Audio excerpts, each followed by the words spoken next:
Panorama group, जो सोचता है वो करता है। दोनों ही मामलों में बलात्कार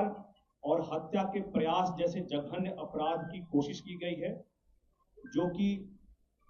जातिवादी रूढ़िवादिता के कारण ही किए गए लगता है। पीड़ित पक्ष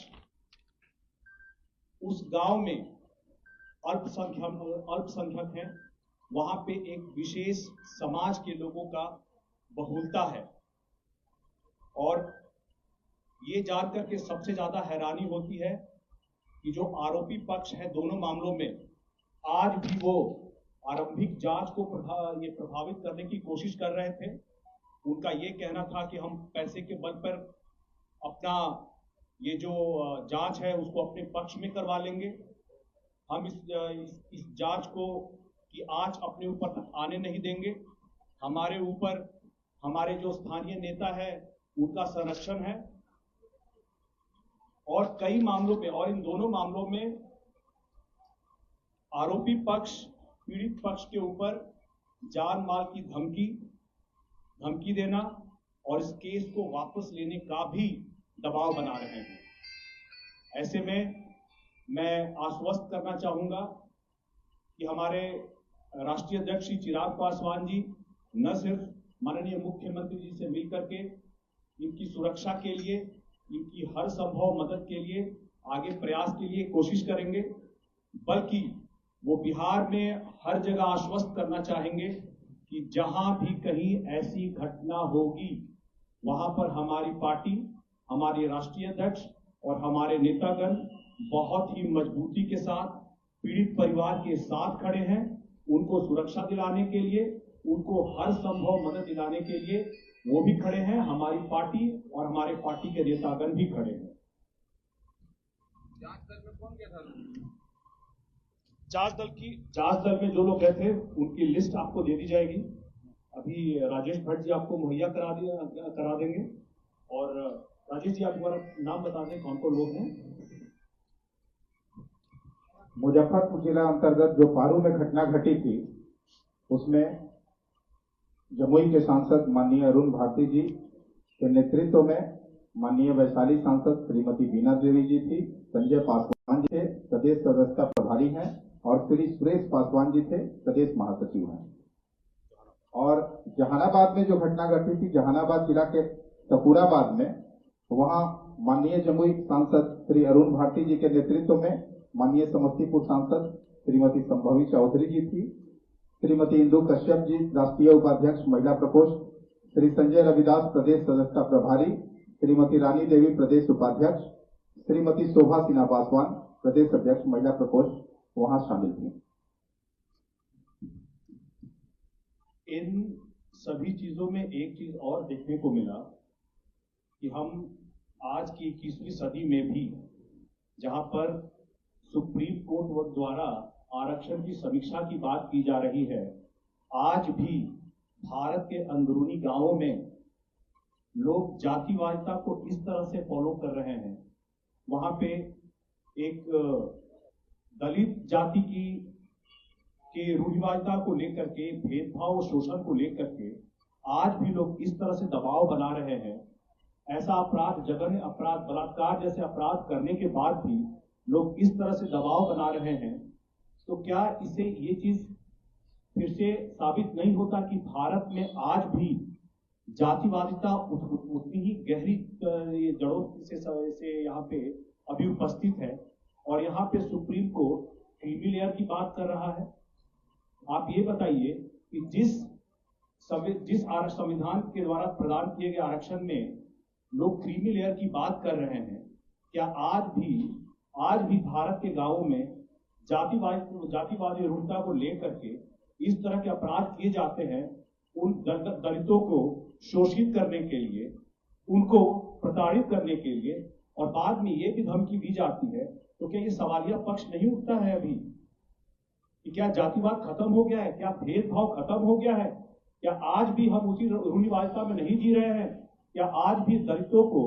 शोषित, वंचित और उपेक्षित नहीं होना पड़ रहा है? ये सवाल पूछे जाने की जरूरत है, और इसीलिए हम सरकार के समर्थन में हैं लेकिन हम अभी भी सरकार से मांग करेंगे, हम डायरेक्टली सरकार में इन्वॉल्व नहीं है, इसलिए हम सरकार से मांग करेंगे कि जो भी आरोपित पक्ष है उनके ऊपर तो त्वरित जांच हो, न्यायिक प्रक्रिया के हिसाब से जांच हो और इसमें तेजी ला करके जितनी जल्दी हो सके उनको कड़ी से कड़ी सजा दी जाए, एक उदाहरण बनाया जाए, ताकि जहानाबाद में 2 साल की बच्ची के साथ जिस तरह से दुष्कर्म हुआ और एक अधेड़ा आदमी 35 साल के व्यक्ति के द्वारा, क्या उस वक्त उनकी मानसिक सुचिता कहां चली गई थी? इतनी मानसिक समझ नहीं थी कि 2 साल की बालिका के साथ इस तरह का अपराध, जघन्य अपराध किया जा रहा है और बाद में परिवार को प्रताड़ित किया जा रहा है, उनके ऊपर दबाव बनाया जा रहा है, उनको धमकियां दी जा रही हैं। इसी तरह से मुजफ्फरपुर में भी किशोरावस्था की बालिका के साथ वहां भी इस तरह का अपराध किया गया। प्रशासन ने दोनों जगह हम लोगों से बात की, उन्होंने आरंभिक इतने दबाव के बाद भी उन्होंने अच्छा काम किया है, लेकिन मेरी मांग रहेगी कि न्यायिक प्रक्रिया में अविलंब कोई देरी किए बगैर सरकार त्वरित तौर पर सही जांच करके दोषियों को तुरंत कड़ी से कड़ी सजा दी जाए और समाज में उदाहरण बने कि आगे अगर ऐसे प्रयास किए जाएंगे तो ये आरोपियों के लिए सही नहीं होगा, ये जो लोग इसमें दोषी पाए जाएंगे उनके लिए सही नहीं होगा और ऐसे कड़े कानून बने कि बालिका और जो किशोरावस्था की जो बालिकाएं हैं उनके साथ कुछ ऐसा होगा तो सरकार उसको कतई सहन नहीं करेगी। और इस मामले में हम लोगों की सरकार से उम्मीद रहेगी कि सरकार त्वरित कार्रवाई करे और दोषियों को कड़ी से कड़ी सजा दी जाए। कानून तो बने हुए हैं, लेकिन कानून बनने के बाद अभी आपने देखा कि कानून में संशोधन भी किया है बिहार में, तो उसमें तो ऐसा कुछ दलित भी है, एक समाज विशेष की आप बात कर रहे हैं कि उनकी तरफ दबंगता दोनों जगह पर मुजफ्फरपुर और जहानाबाद में, और दोनों जगह मासूम और नाबालिग बच्ची है, दलित है जी, आज की मांग या स्पीडी ट्रायल करवाने के लिए करिएगा या और कुछ बात करिएगा? सामान्य प्रक्रिया में तो ये तो 20 बरस लग जाएगा। सामान्य प्रक्रिया नहीं, हम लोग भी इसको फॉलो अप करेंगे, इसीलिए हमारे राष्ट्रीय अध्यक्ष जी मुख्यमंत्री जी से मिल करके इस पे स्पीडी ट्रायल करके दोषियों को कड़ी कार्रवाई करने के लिए, सजा देने के लिए उनसे मिलते रहेंगे। हम लोग इस केस को फॉलो करते रहेंगे। केंद्र के सरकार में तो आप शामिल हैं, लगातार स्वास्थ्य व्यवस्थाएं जो है ठप होती जा रही है देश के अंदर, खासकर बिहार में इमरजेंसी सेवाएं भी समाप्त हो गई हैं, गायनी सेवाएं भी समाप्त है, तो इसके लिए क्या कुछ कदम उठाए जा रहे हैं सरकार के द्वारा? बिहार सरकार ने इसके लिए उपयुक्त कदम उठाए हैं और इस बारे में अगर कोई भी आगे जानकारी चाहिए होगी इस मामले में कोई भी चीजें, क्योंकि हमारे राष्ट्रीय अध्यक्ष मिलेंगे मुख्यमंत्री जी से, अगर आपके पास कुछ स्पेसिफिक है जो मुख्यमंत्री के संज्ञान में लाना चाहिए हम लोग की तरफ से, आप हमें ये उपस्थित कराएं, हम लोग मुख्यमंत्री जी के संज्ञान में लाएंगे और हमारी कोशिश रही कि इसमें सुधार हो। बांग्लादेश में जो हिंदुओं के साथ हो रहा है, फिर से हिंसाएं शुरू हो गई, तो उसके लिए केंद्र सरकार की तरफ से क्या कुछ हो रहा है? देखिए, केंद्र सरकार ने पहले भी अपनी प्रतिबद्धता दोहराई है कि अल्पसंख्यक चाहे भारत में हो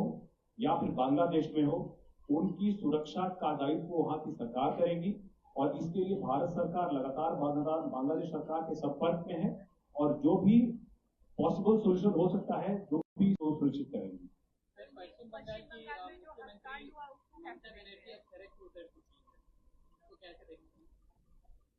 देखिए, मुख्यमंत्री जी सड़क पर उतरने से पहले इस केस को दबाने के लिए, जो महिला डॉक्टर के साथ हुआ था, इस केस को दबाने के लिए, इस केस में तथ्य छुपाने के लिए, छेड़छाड़ करने के लिए पूरी तरह से प्रयासरत थी। अब जब वो सड़क पे उतरी है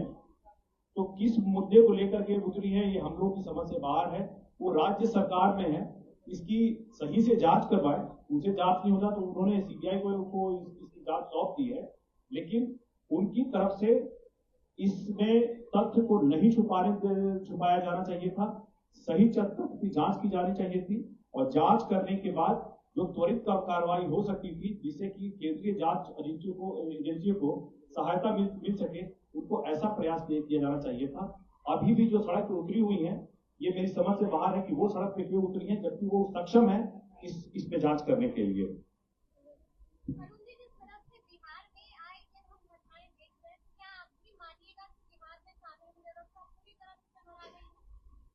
देखिए, अपराध हो रहे हैं, लेकिन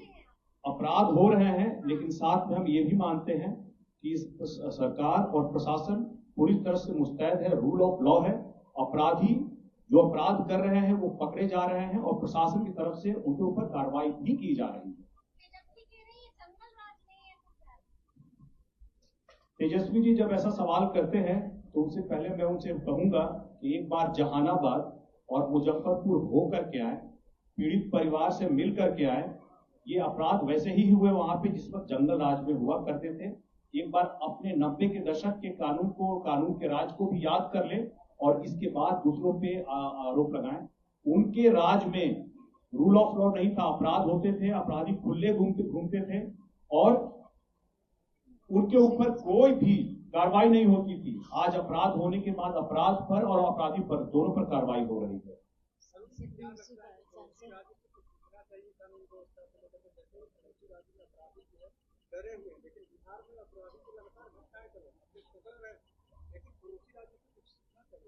देखिए, पड़ोसी राज्य से हम लोग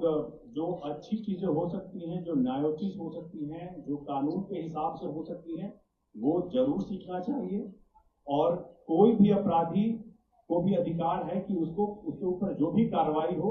वो कानून के अंदर ही हो। और हम लोग भी चाहेंगे कि न्यायोचित, कानून उचित ही कार्रवाई होनी चाहिए। योगी मॉडल लॉन्च होगा बिहार में? योगी मॉडल की जो अच्छी चीज है, मुझे लगता है सरकार